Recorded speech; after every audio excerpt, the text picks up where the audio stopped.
thing that can make a Chiefs Super Bowl even better is pairing it with great food. And so ahead of Sunday's game, we stopped by Finn's restaurant in Joplin to check out what Chef Mike's cooking. And it turns out he has mastered the art of the chicken wing.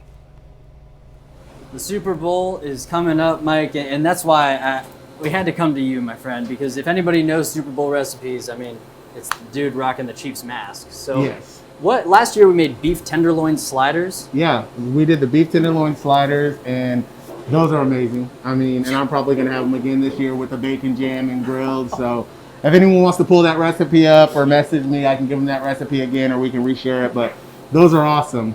But today we're doing wings. Ooh, okay. What we did is we had wings that we marinated, just a little bit of melted butter, some salt, some pepper, a little bit of garlic powder, and you leave those sitting. I like to leave them sitting overnight or 48 hours if you can. So Really it kind of soaks that brines in. the bone and all that good stuff, the salt. And then we just take seasoned flour, we throw it in seasoned flour, a little bit of buttermilk, back in seasoned flour, and then we're gonna fry it in a fryer at 375 degrees. You can do this at home in your Fry Daddy or whatever fryer that you have.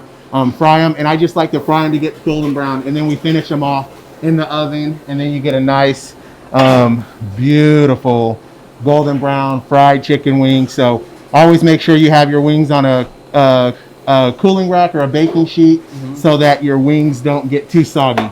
And then made up a nice little sauce.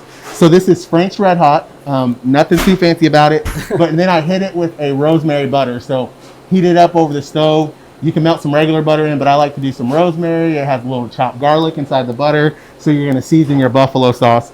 You just take these bad boys. And you're just tossing And in right there. here, yeah, you don't be shy. Can you over toss wings? You can't over toss wings. I mean, No. you sauce them and toss them to the liking of your choice. I'll tell you what, we had to take we got everything back to the car after that, and he let us try the wings. They were phenomenal, even 15, 20 minutes later. So we'll have that on our website. We'll be right back after this.